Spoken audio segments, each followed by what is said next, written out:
At this time, this convention is about social emotional learning. We have invited an expert to talk about the subject. And to do the honors of introducing our speaker is Dr. Cecilia Elena P. de los Reyes, Vice President for Visayas, PAFTE National Board. Let's welcome Dr. de los Reyes.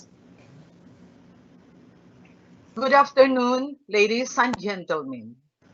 During these trying times of a global pandemic, all of us needs to be enlightened on how to nurture not only our body and mind, but also our heart and soul. It is my great honor to introduce our speaker, who is going to talk about connecting the body, mind, heart, and soul in social emotional learning.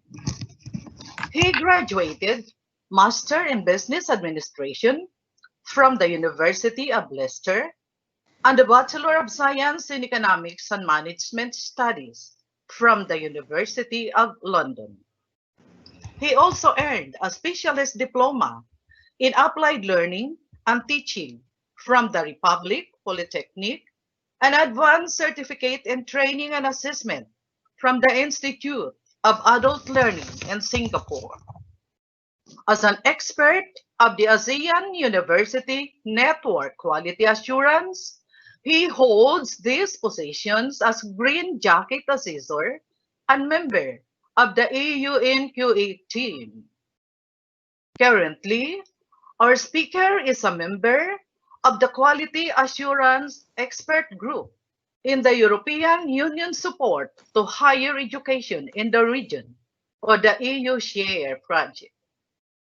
With more than 38 years of operational, quality, and human resource management experiences in manufacturing, telecommunications, postal services, logistics, training, and education. Our speaker's expertise evolved from specializing in the quality of product and service to quality of life. And now, my friends, ladies and gentlemen, please join me in welcoming the founder and consultant of Living Better and Education Quality International, Mr. Johnson Ong. Mr. Johnson, please. Thank you, Dr. Cecilia, for your kind introduction. A very good afternoon to the Board of Directors, educators, teachers, administrators, and distinguished guests. I'm honored to be invited to share my humble knowledge on connecting the body, mind, heart, and soul in social emotional learning at the annual gathering of professional teachers and educators. As the topic suggests, how can we connect our body, mind, heart, and soul as one? Let us do a simple experiment before we begin the topic. Let me give you some instruction to do a 2-minute meditation. First, sit upright in a comfortable position. Second, breathe naturally through your nose and focus on your in-breath and out-breath. If your mind wanders off, return to your in-breath and out-breath. Next, close your eyes and begin the meditation as you hear the audio play.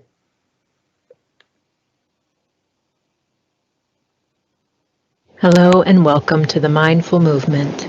I'm Sarah Raymond, and I invite you to make yourself comfortable. Close your eyes if you like. Take a moment to pause and mindfully breathe and let everything else go.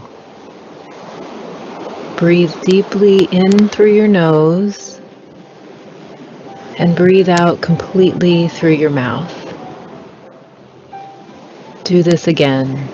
Fill up, expand with your inhale, and let go. Relax with your exhale. Continue breathing like this, and as you do, perhaps feel your body soften, your muscles let loose, and your mind calm. Simply notice the sensations of your breath. And by paying attention, your breath leads your mind's attention and relaxes you further.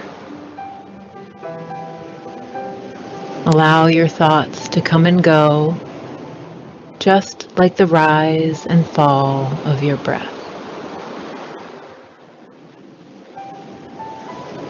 Simply be here now with your breath for this short pause to relax. Connect with this feeling of calm within you. And when you are ready, open your eyes again. You can take this pause to free yourself from stress anytime you need, as many times as you need. Thank you for practicing with me. Here at the Mindful Movement, we are an oasis where you can come to tap into your inner peace, positive mindset, and the ability for self-healing anytime you need. I hope you have a wonderful day.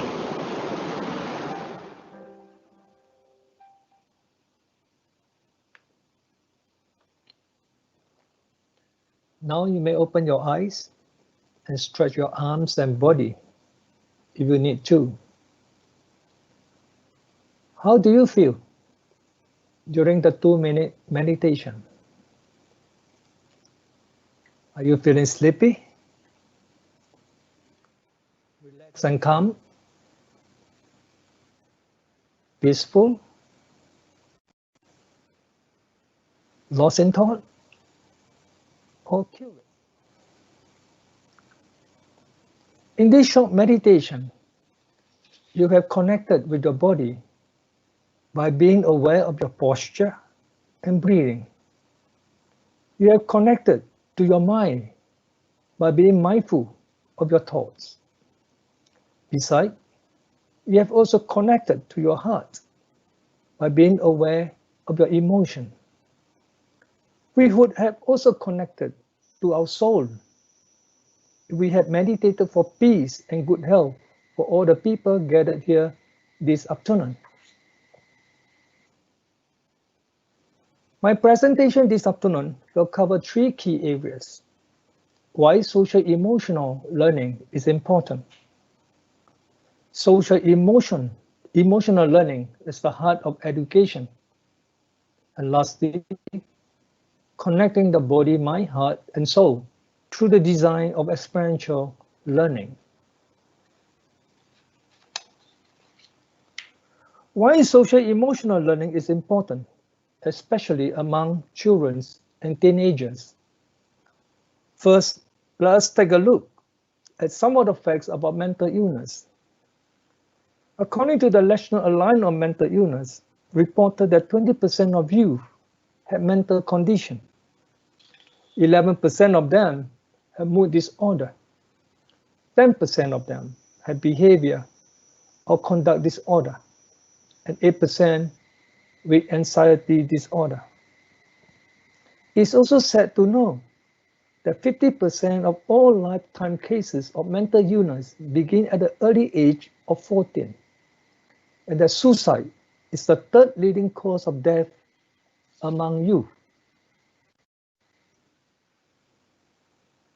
It's even more heartbreaking when we look at the numbers of teenage suicide in Asia.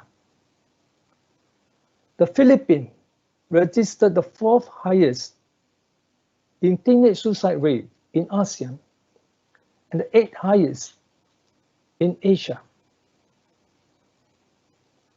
Looking closer at the mental health situation in the Philippines, we can see that 20% of the population suffer from mental disorder. and 3.3% of the population have depression. The COVID-19 pandemic had created a greater and urgent need for children and teenagers, as well as adults, to be more resilient in mental health care. The introduction of social-emotional learning in schools has generated many benefits. Most principals are convinced that social-emotional learning improves school climate, citizenship, as well as student academic achievement. Research has shown that schools with higher level of implementation of social-emotional learning has greater success than those with lower level of implementation. In general, we can see that social-emotional learning increases student academic achievement by as much as 11%, and 80% of employers agree that social-emotional learning skill is extremely important to achieve success at the workplace. A research done at Columbia University found that for every dollar the school invested on social-emotional learning, it gives a return of $11. The importance of social-emotional learning is best summarized by the quote from Aristotle. Let me quote, "Educating the mind without educating the heart is no education at all." Unquote. Therefore, social-emotional learning is the heart of education, as it develops children and teenagers to be more mental health resilient, which leads to better academic and personal success, and ultimately to become good citizens. Now let's look at some of the success stories in implementing social-emotional skills around some of the countries in the world. First, in India, the government launched its flagship program, the Happiness Curriculum, in all government schools, with social-emotional skill as one of the learning outcomes in 2018. In Denmark, empathy classes for children between the age of 6 and 16 have been introduced since 1993. And that could explain why Denmark is one of the happiest countries in the world. Back home in Singapore, the social-emotional learning was introduced in 2005 for primary to high school students in all government schools. And likewise in the Philippines, the Department of Education has introduced emotional learning in curriculum in public schools since 2009. These are evidences that social-emotional learning is the core and heart of all education. How can we make educating the heart more effective and everlasting? Now let us take a poll on what instructional methods you use to teach social-emotional learning. Now you can answer this question by copying the URL, and you can access the poll. So I'll give you some time to access the URL. Sir Johnson, Yeah, I have posted the URL to the announcement for the forum and Q&A, right. so they could click on it. Okay. The URL is also posted on the chat, so you may actually access through the chat.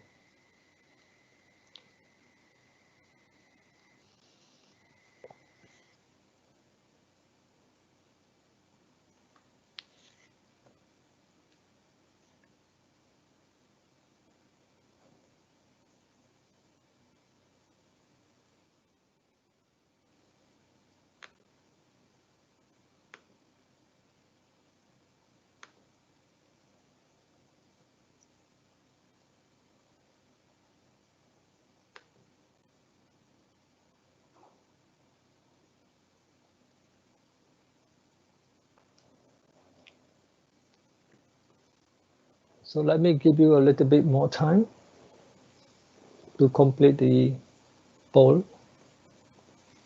So far, we have 155 responses. How many participants do we have today? Currently, we have 1,091 attendees in live.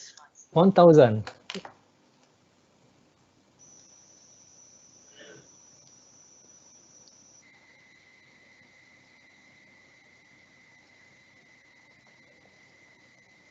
All right, we got 200 over responses now.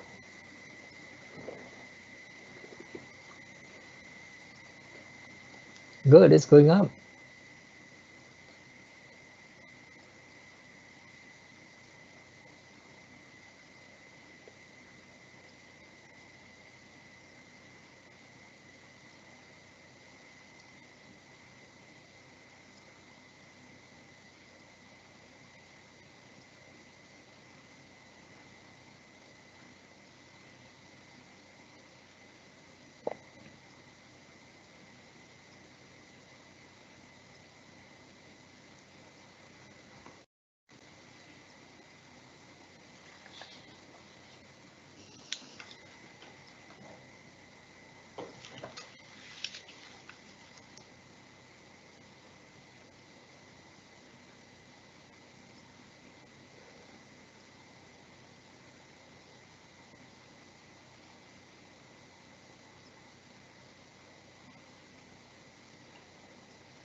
Wow, we got 365 responses.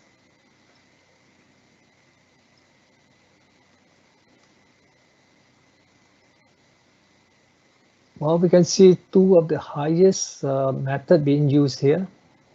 One is role play, and the others is lecture.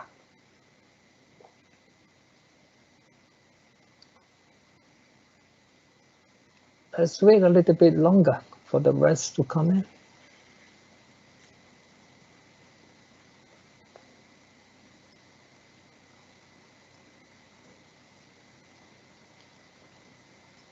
Very good. We have 420 responses.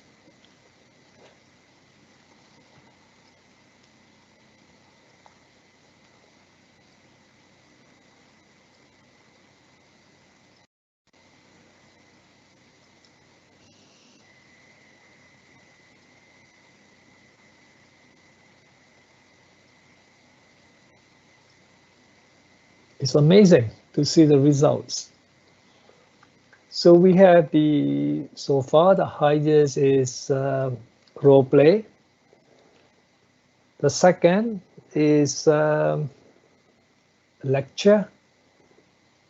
And the third, journaling.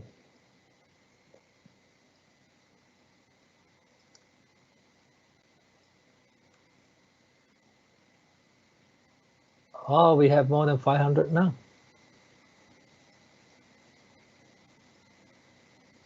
Hope some of the methods will change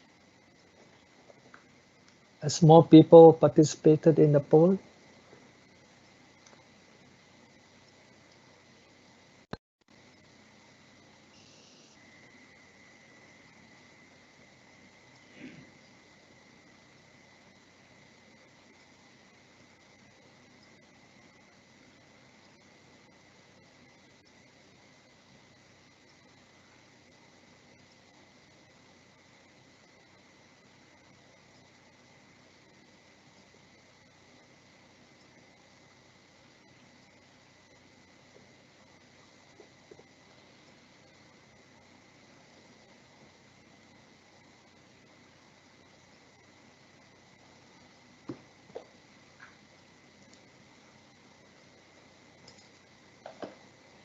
Okay, it looked like come to a standstill.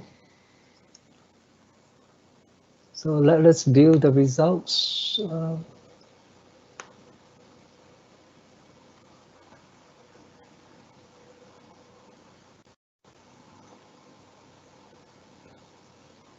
Oh, it's coming out. Now we have 600 responses.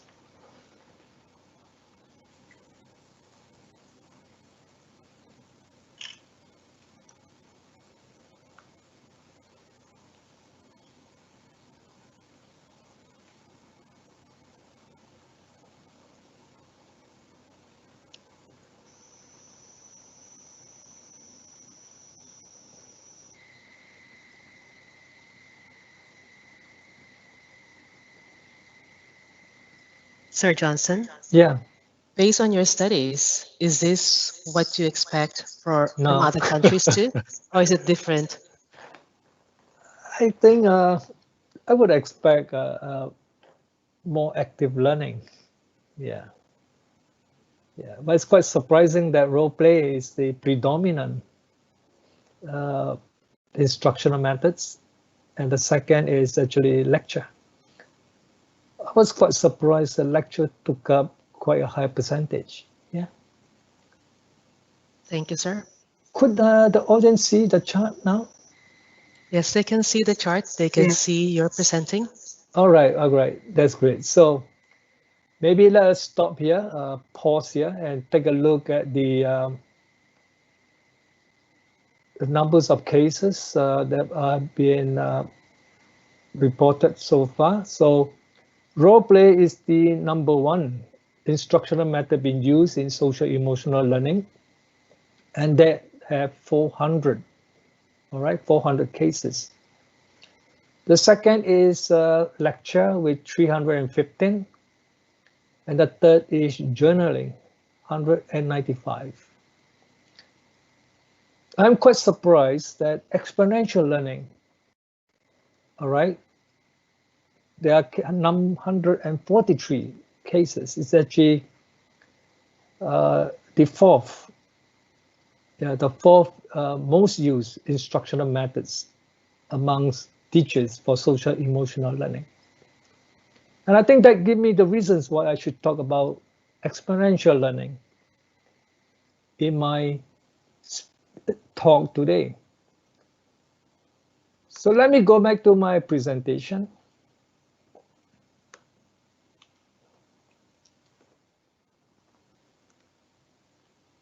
Now, according to research, it has shown that instructional methods that promote students' involvement, participation, and engagement have a longer retention of knowledge as compared to passive learning like lecture, for example. Experiential learning is one of the methods that can fully engage the student by connecting their body, mind, heart, and soul in learning. So from the diagram, you can see that those that are more interactive, more engaging, like direct experience, journaling, model building, and few words probably have a higher retention in terms of knowledge.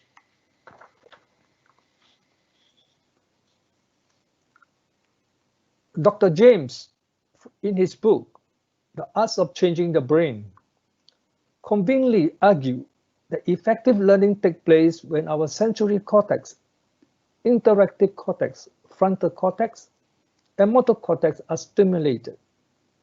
He emphasizes that the most attentive teachers will encourage, support, and promote the cycle of exponential learning continuously.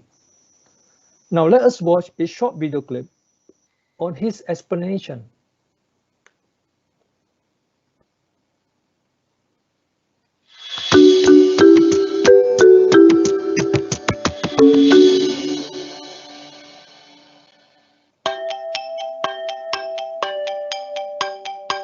There have been a number of studies that examine the relationship between the learning cycle and brain functions.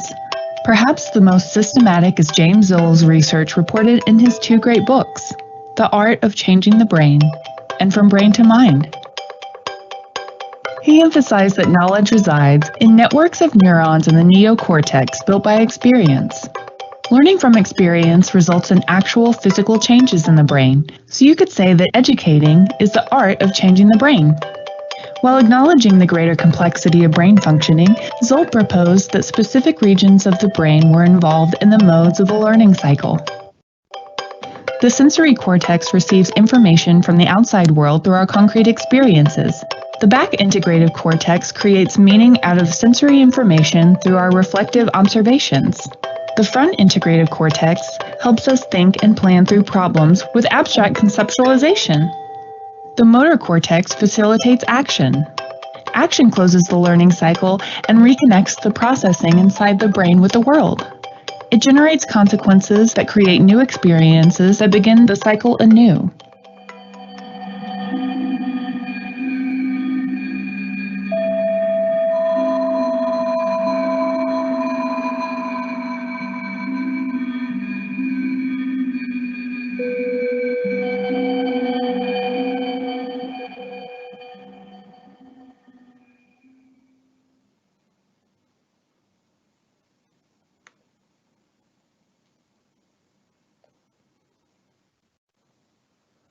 Co-exponential learning gives us a very good framework to design exponential learning for social emotional skill.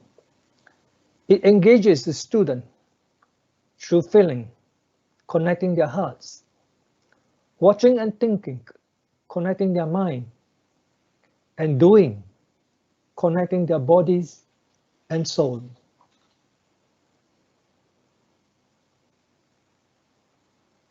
In each stage of the exponential learning, we can design various activities to connect the body, mind, heart, and soul. For example, at a concrete experience, we can get students to perform an activity or task, observe an event, carry out an experiment. During the reflective observation, students can be engaged through reflections, discussion, or journaling. In the abstract conceptualization, teachers can get students to draw analogies, formulate concepts or ideas, or build models from their reflections. And at the final active experimentation stage, students can be assigned to work on a project, community service, or an experiment. Let's take an example for this COVID-19 pandemic. Teacher can actually ask students to do meaningful projects such as making face masks for distribution to the community for free. At a concrete experience, students can be asked to search about how to make a face mask. Ask with their peer about making face masks. Next, they can design how to make a face mask. And finally, they sew the face masks and distribute them to the community to create a larger purpose.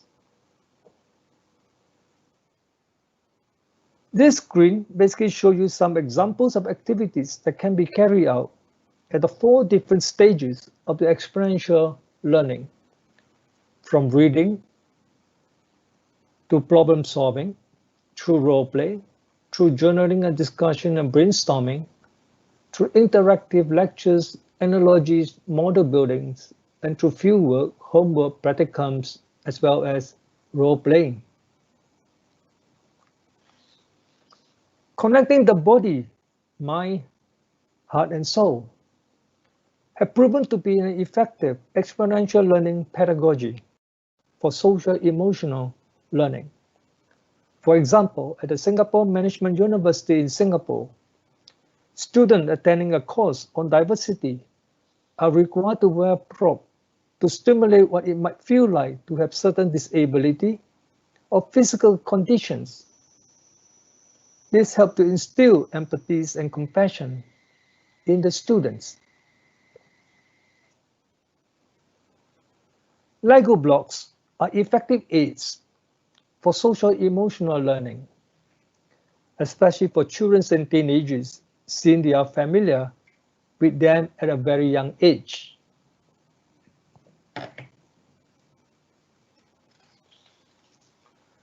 We can use Lego blocks to design experiential learning for various kinds of social emotional activities, like those listed on the slides. For example, we can use different colors of Lego blocks to identify our emotions and how we can actually manage them. This not only make the learning effective, but also make the learning interesting and fun. Exponential learning can also be delivered online using the blended, or what we call the sandwich approach, encompassing pre-class, during class, and post-class activities, using both asynchronous and synchronous platform through the 4 stages of experiential learning, namely concrete experience relating to the pre-class lesson, reflective observation and abstract conceptualization can be carried out in a synchronous mode through an in-class activity. An active experimentation with a sense of purpose can be assigned as a post-class assignment using a synchronous platform. There are also many online games like Free Rides, Answer for Earth, Free Kibi, that teacher can use to connect the student to a greater sense of purpose. Online resources for social emotional learning are abundant on the web. I would encourage you to try some of these activities with your student for social emotional learning.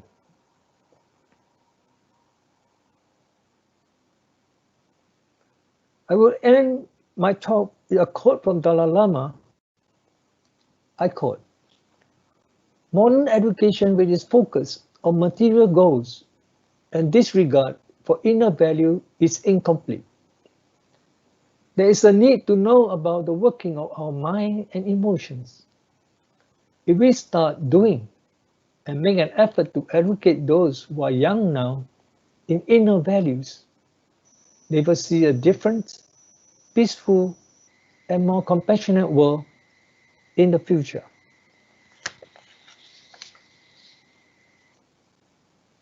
Finally, let me pray and bless all of you. Be safe, be well, and be resilient in overcoming the COVID-19 pandemic. Thank you.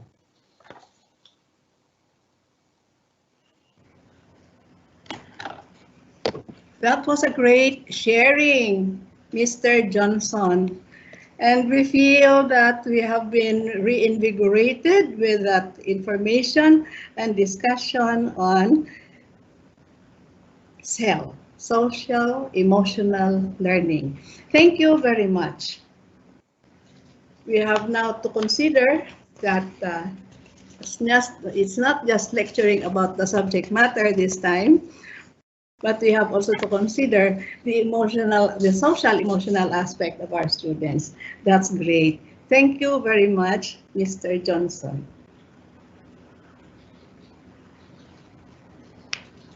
At this point, we will have the open forum. May I request our speakers, Mr. Ong and Ms. Ang, to please answer the questions that have been posted by our participants in our chat box. May I request the Q&A? I think it is Dr. Rita who will be giving out the questions for Ms. Ang and Mr. Ong to respond to. Thank you for making yourselves available. And we have the first question now. Yes, good afternoon, everyone. Thank So you, there were several I would just like to acknowledge coming from Miss Julie Ang, Rickney, Mr. Dexter Balahaja, FJ Chua, Annabel Rojas, Ivan, Mary Jo Singson, Feb Dizon, Ma'am Villarin, Carmina Vicente, Ana Tabañez, Ann Ocaya, Ma'am Rosario, Arlene Carmen, Cynthia Arbilon, and Jessica Roca, because we combined some of the common questions, so we just acknowledge them. So first of all, the feedback were generally very elating. It's relaxing to the mind, ma'am, to the mind and soul. Ma'am Julie, you are an inspiration, ang saya-saya, refreshing, timely, and useful. Now, there are four questions here. Maybe I'll just give them one by one. The first one we clustered together is for stressors that are really beyond our control. Some describe it as external, unavoidable, and also the stress that online remote teaching gives us. What are additional tips you can give us regarding these types of stressors? Those that are beyond our control, those that are external, and particularly the online stress po that we experience. Yes, no, just like what our speaker sinabi niya si Mr. Johnson, that it is important, it is so important now to align your body, your mind, your emotion. And then as I sinabi ko kanina when I talked about the different levels actually of existence, the physical part, the mind, the intellect, the memory, the ego, and the self. The self is what Mr. Johnson was saying about your spiritual aspect. It has to align. And for me, the one that I'm teaching, the one that will align the physical body that we see and something that is unknown.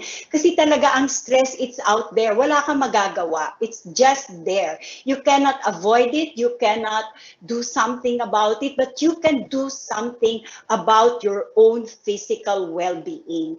And then that I have explained kanina why breath is so important, because it links the body that is tangible to the one that you cannot see. It's, as I have said a while ago, that there are so many thousands of thoughts that are there all over around us, but the breath is tangible.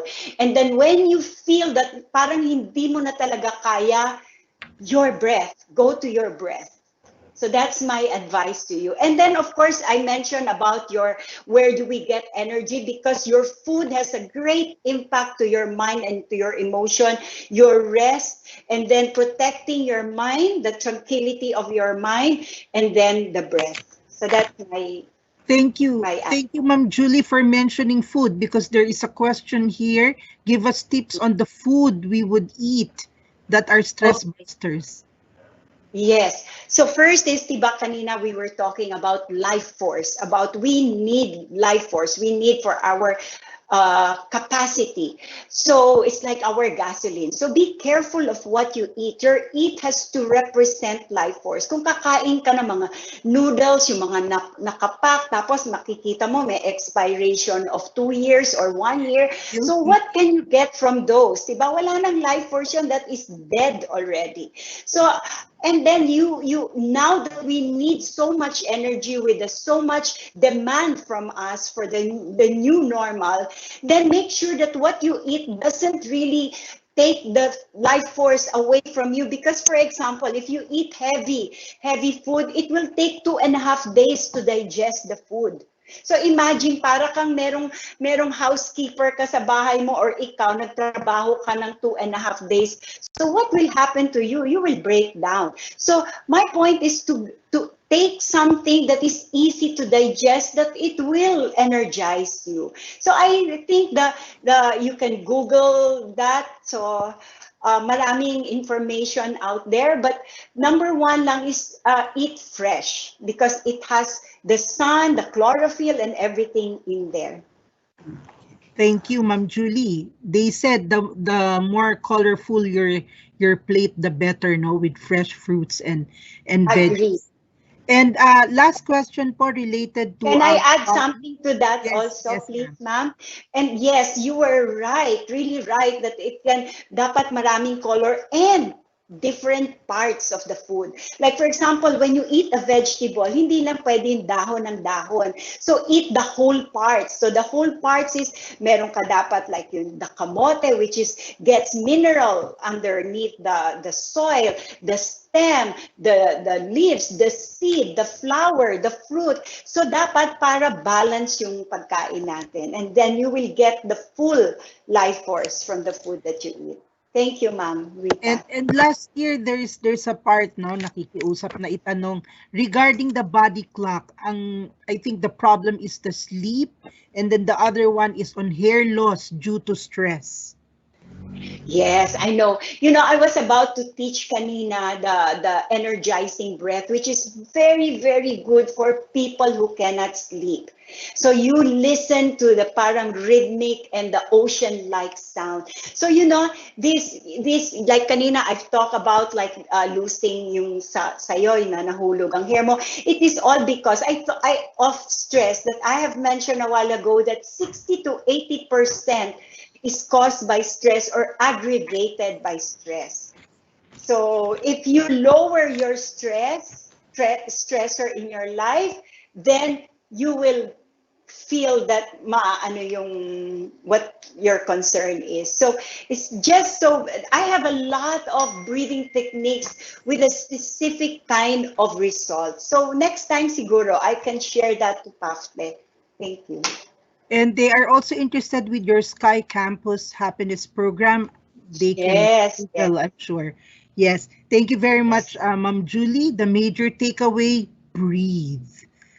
Yes. For Dr. Johnson Ong, what I have here really are comments of appreciation for presenting or for emphasizing the experiential learning as a way to put forward socio-emotional learning.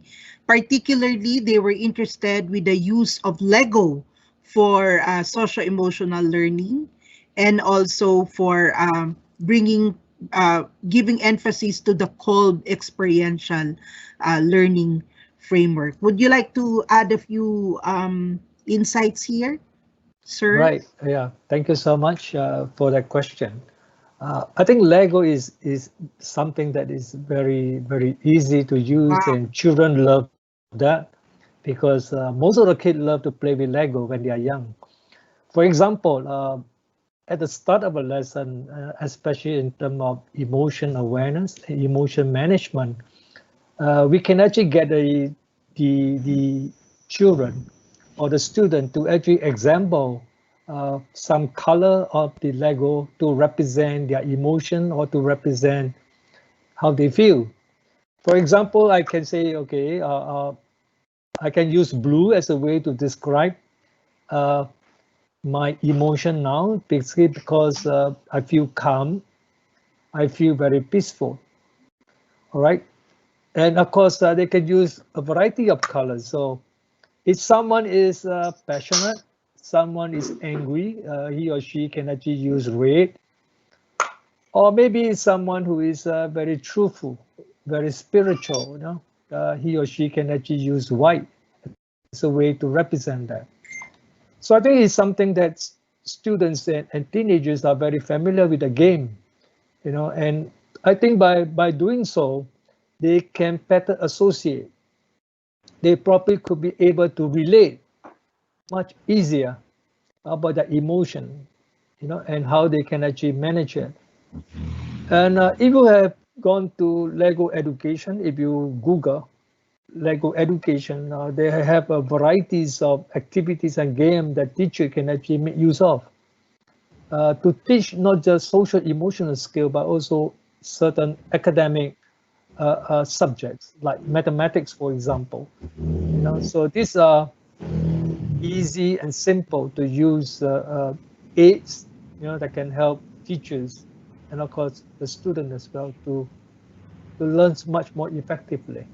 Yeah.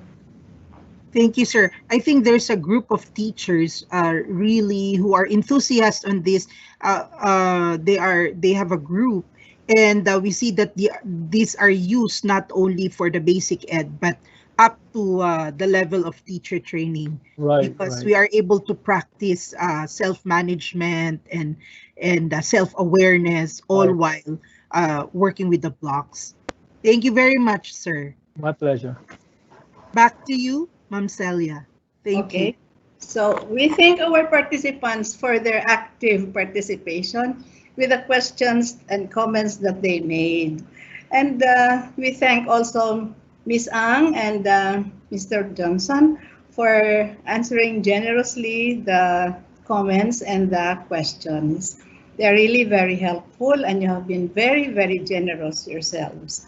And so this time, would like to give our speakers their certificate of recognition.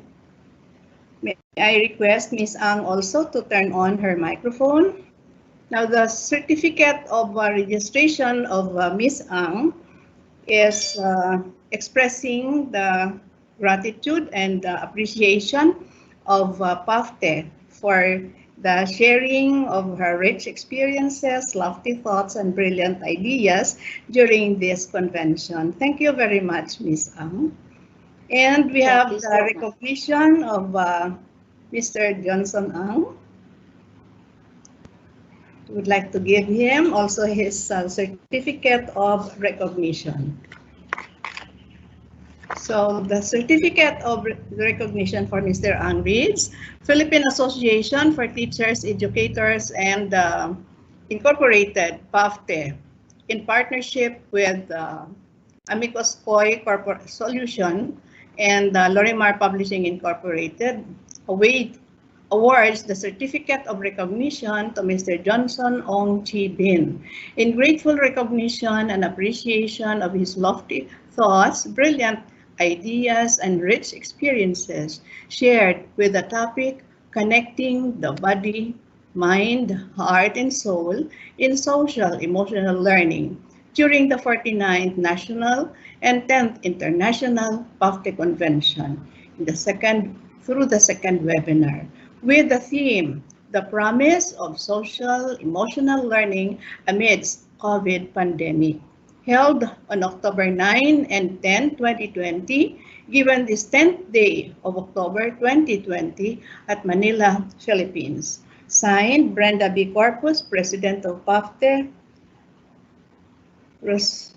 Rosana M. Santos, Arodora M. Santos, President of Amicus Koi Solutions, and Mr. Ronnie Martinez, President of Lorimar Publishing Incorporated. Thank you very much, Mr. Hong. Thank you so much. Thank you.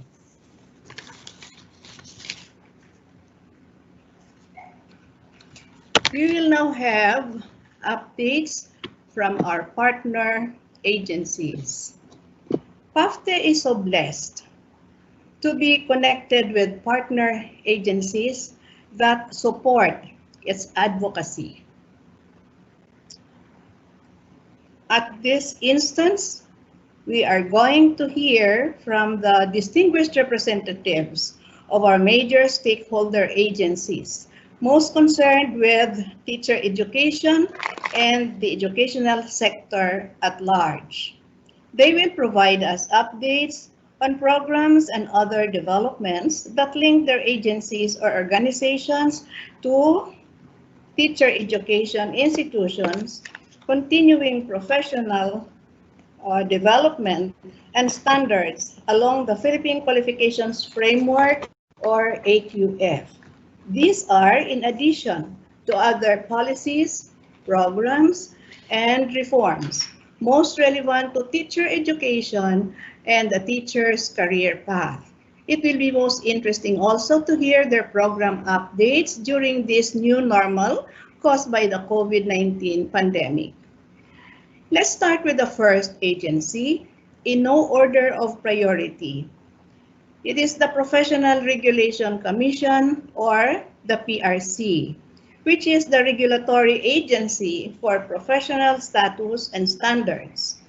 including Filipino teachers, through varied services, including licensure examination, registration, continuing professional development, and international linkages for professional manpower integration in our established ASEAN economic community.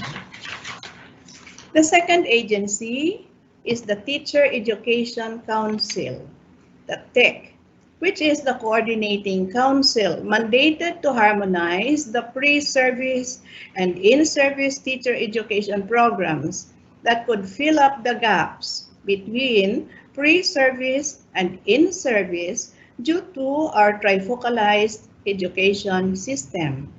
The council, through an executive director, coordinates with the Department of Education or DepEd, Commission on Higher Education, CHED, Professional Regulatory Commission, PRC, TESDA, and NCCA for concerns, issues, and projects on teacher education.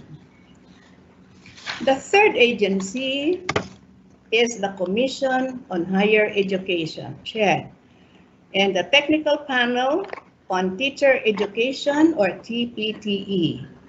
The function of the TPTE is to assist CHED in crafting teacher education programs, setting standards, monitoring, and evaluation. That's about TEC. And the fourth agency is the Private Education Assistance Committee, we know as PAFTE, which assists schools through subsidies, grants, and other programs most beneficial to students and teachers, particularly in junior and senior high school. And the fifth agency is the CIMEO Innotech, the role of which is capacity building along technology innovations that bring global competitiveness to higher education and teacher education institutions in the country and in the Southeast Asian region. So those are the five partner agencies that we have represented today. And now we listen to their updates. We will start with the updates from PAFTE. Fellow educators, for our update from PAFTE, let's welcome Executive Director Rodora Angela F. Ferrer, the indefatigable Education Public Policy Executive of the Private Education Assistance Committee, which we said PAFTE. Executive Ferrer, your turn. Thank you, Ma'am Celia. Magandang hapon sa inyong lahat. Good afternoon, Dr. Brenda Corpus, President of PAFTE, and the entire PAFTE family convened this afternoon. I'll be sharing my slides, and I'll try to make this updates worth your while. You know, I've always been very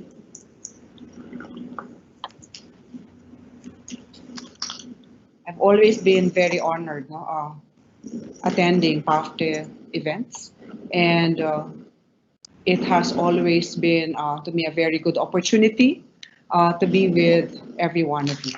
So am I sharing my slides now? Yes, Pa. Okay, so I'd like to, of course, as I said, thank PAFTE for this invitation, and I also would like to, of course, say that I had to request not to be the first one to present for this afternoon. But suffice it to say that I listened in to the last two presentations in this very meaningful convention and webinar. And I hope my report will not be one of your stressors. No? At the same time, given the techniques that have been already presented, we shall all, to my mind, prevail, knowing that as teachers and as educators, we really have no option except to get things going despite the the challenges of COVID-19. So PAC, as you very well know, is the trustee of the Fund for Assistance to Private Education. Probably the only update about this right now is that we have a new president for the Catholic Educational Association of the Philippines. That's the president of the University of the Immaculate Conception, Sister Marisa Viri, and she now sits together with the rest of the presidents of PACU and AXCU in the PAC. We also have regional program directors, so you might recognize some of your university or college presidents or heads of basic education institutions who are hosting our regional secretariats and are equally indefatigable. I heard the introduction of Ma'am Celia, our regional program coordinators who are on top of the day-to-day operations of PAC. So the work of PAC, aside from being the trustee of the Fund for Assistance to Private Education, for every one of us, I think the most significant work that we do really at this time is co-implement with the Department of Education the subsidy programs for junior high school, which is Education Service Contracting, and for senior high school, which is the voucher program. Last year, we also were contracted by CHED Unifast to co-implement the tertiary education subsidy.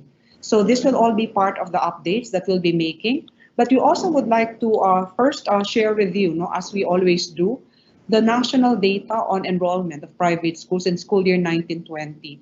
But I'll not go through these slides. Anyway, they are already with Ma'am Brenda. This can all be disseminated to all of you, school heads, administrators of institutions, TEIs. Because what is significant about the 1920 data for private schools is that you all know, as a matter of fact, that this year, we only are at 50% of last year's data. In fact, the biggest problem of private schools for this school year is really the decline in enrollment. If last year, all of private was at 4 million, as of this year, our enrollment is only at about 2 million. And that is something that is very, very problematic. Some students, according to the Department of Education, have moved to DepEd from junior high schools and senior high schools private side. So that to us, in a way, defeats what we've always advocated, which is partnership between public and private schools in complementarity, because we also realize that if we decongest public schools, then we will have a better chance at ensuring quality delivery on both sides, public and private schools. Of course, as PAC, our mandate is to support private education in the Philippines. And one of those support, aside from the subsidy programs for grantees and teachers, is to keep the sector sustainable. And that becomes a problem with the decline in enrollment. We have internally funded programs as the trustee of the fund, and these are not in any way coming from DepEd, CHED, or Unifast, but these are only coming from our own funds as the PAC entrusted to take care of the Fund for Assistance to Private Education. In the past, we've had programs with PAFTE in support of your initiatives under Aspire, which is meant to support educational associations or organizations such as PAFTE. We also have a program for teachers who are pursuing their thesis and dissertation. That's our side, and it's we did a call, and we're now ready to award to our teachers who applied for this program. Needless to say, this is continuing. So for those of you out there who are listening now and already are at that stage of writing your thesis and dissertation, you can apply for 21-22. We also have a program of support for schools who are willing to be supervised by LASAI. And we also very recently started a program with Inteligente Publishing for schools who are transitioning to online distance learning and need some financial support. But I'd like to focus on this one, what we did in school year 2020-21, or prior to the start of school year 2020-21, sometime in April of this year. Now, when the lockdown happened in March, we all felt that we wanted to find out where the private schools were in terms of recovery of school year 1920 and readiness for school year 2020-21. Why was it an imperative to do a survey? Because we wanted to find out what interventions and forms of assistance can we give private schools, knowing that school year 2021 is really not business as usual. I think all of us did not realize in March that this is how 2020-21 will be, for all of us. And so we did a survey, and it focused on recovery and readiness of our schools. And the data that we gathered from this have been submitted to the various education agencies, to Senate, to Congress. I think we gave a copy to PAFTE as well, the officers of PAFTE, because we wanted to find out where our schools were, especially in terms of mode of delivery of the K-12 program, teacher readiness for online classes, the school readiness in terms of school emergency response planning, the mental health of the school community, and the elimination of health risks and hazards, especially because if we will say in the future, use face-to-face or use a blended delivery where we combine online or distance modular with face-to-face, our physical plan should be ready for this. So this survey gave us results that we have, as I said, presented, but some of these have been very, very significant, such as, and we all know this as a matter of fact, our schools really were not ready. The basic ed schools, about 1,000 of them, which were surveyed, told us that they really did not have learning management systems, which means only like 20% of them said that they had an LMS, but that they did not actually think that the entire school year this year will be full online. At the same time, there has really not been a systematic formation or professional development programs, that will address the need of teachers to be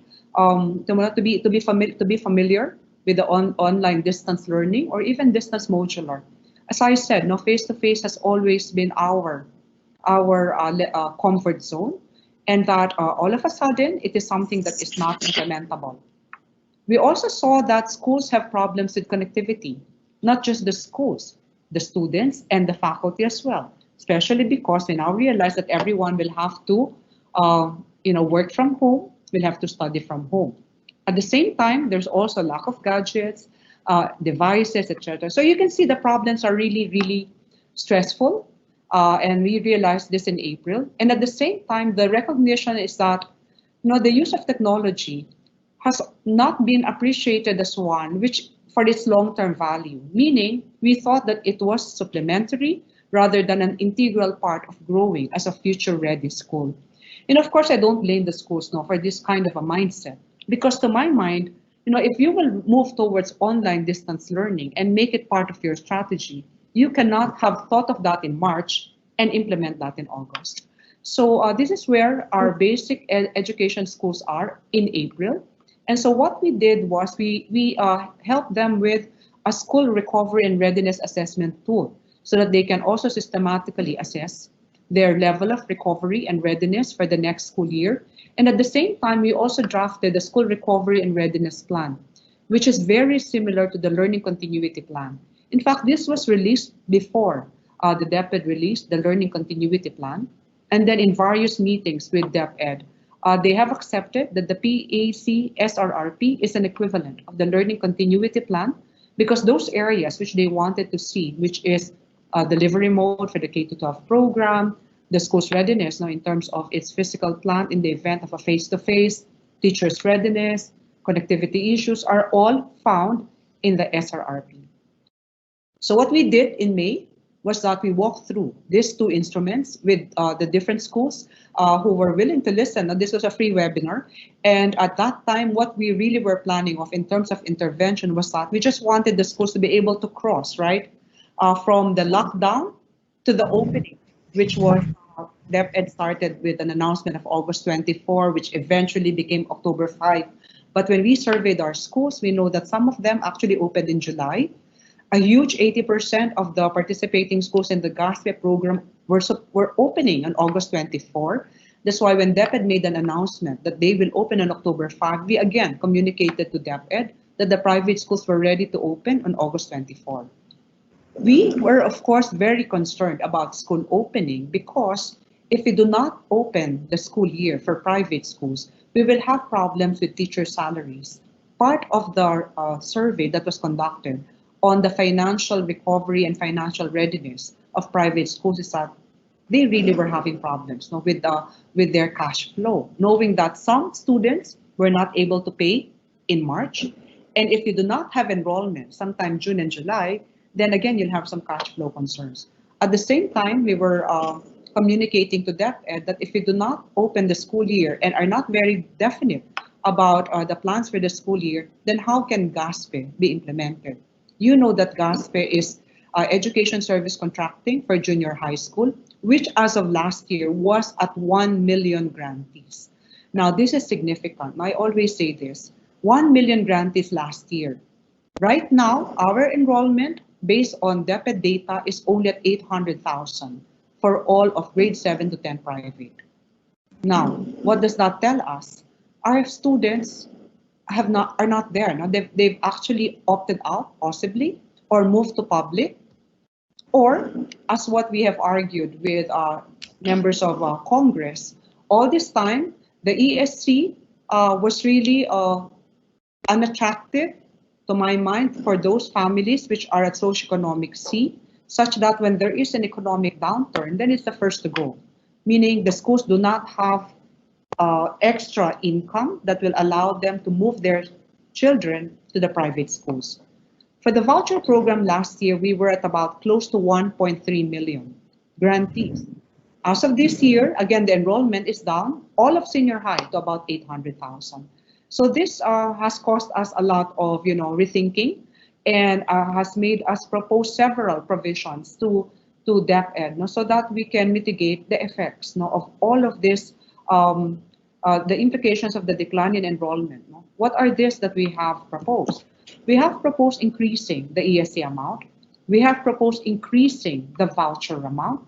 And at the same time, we also propose that there should be TSS also for teachers in senior high school. So all of this have been part of the discussions.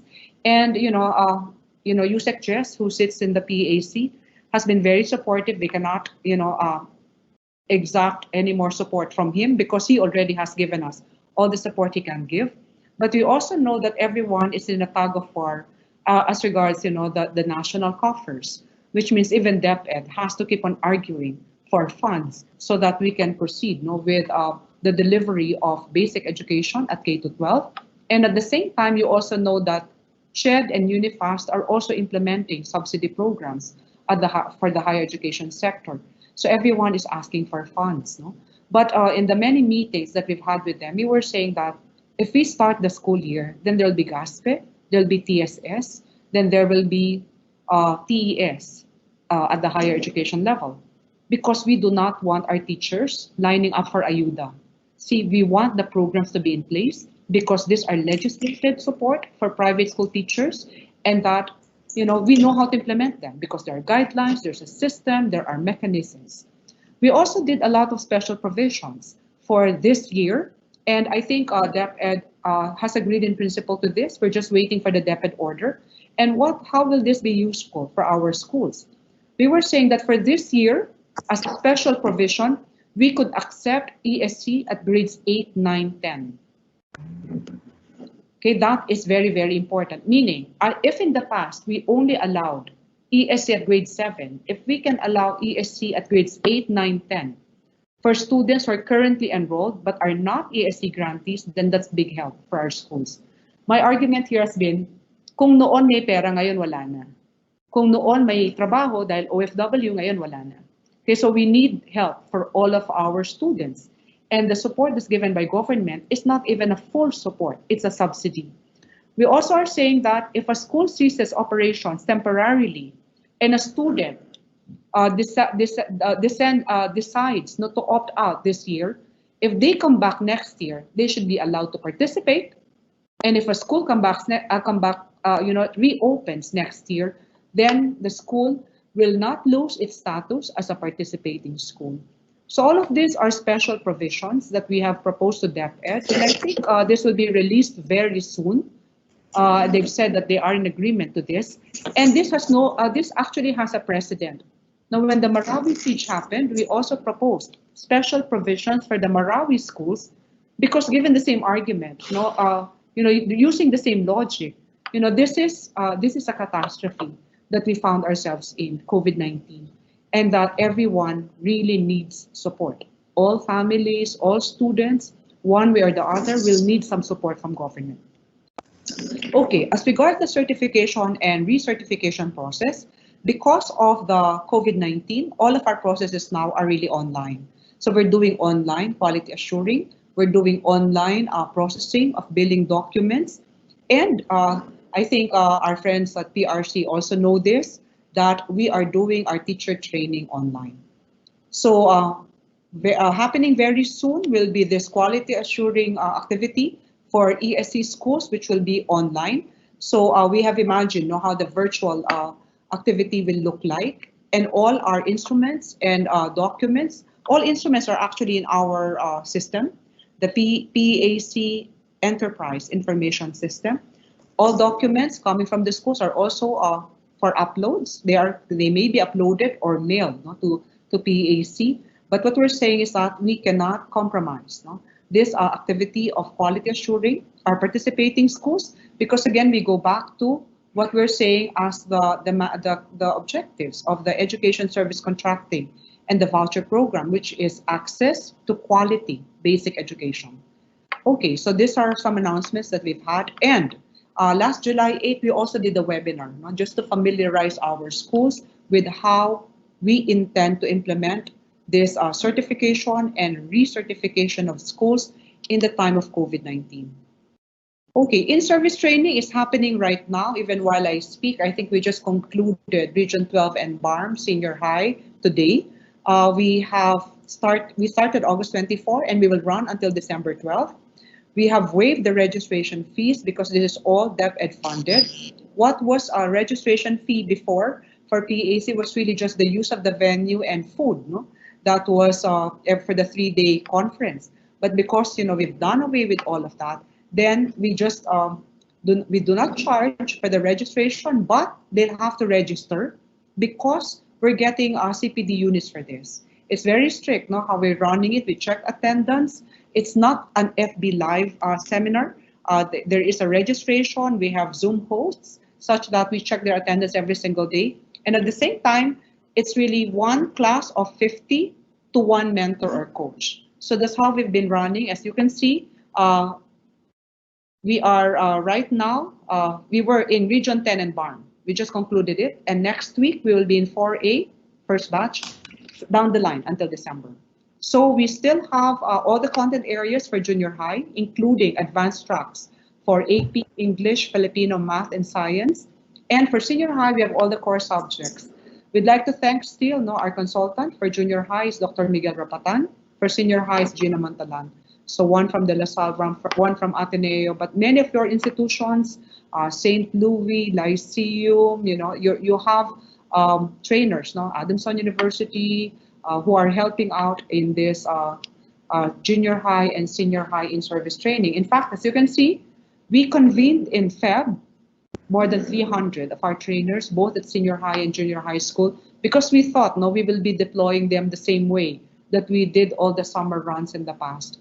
It's a 3-day in-service training that we did as in the past. But what we just did in order to be more relevant is, of course, use the entire mindset of flexible learning, meaning it's not face-to-face, but all the different modalities that the teachers will have to utilize depending on the context of their students, the learning environments that they have in their own institutions.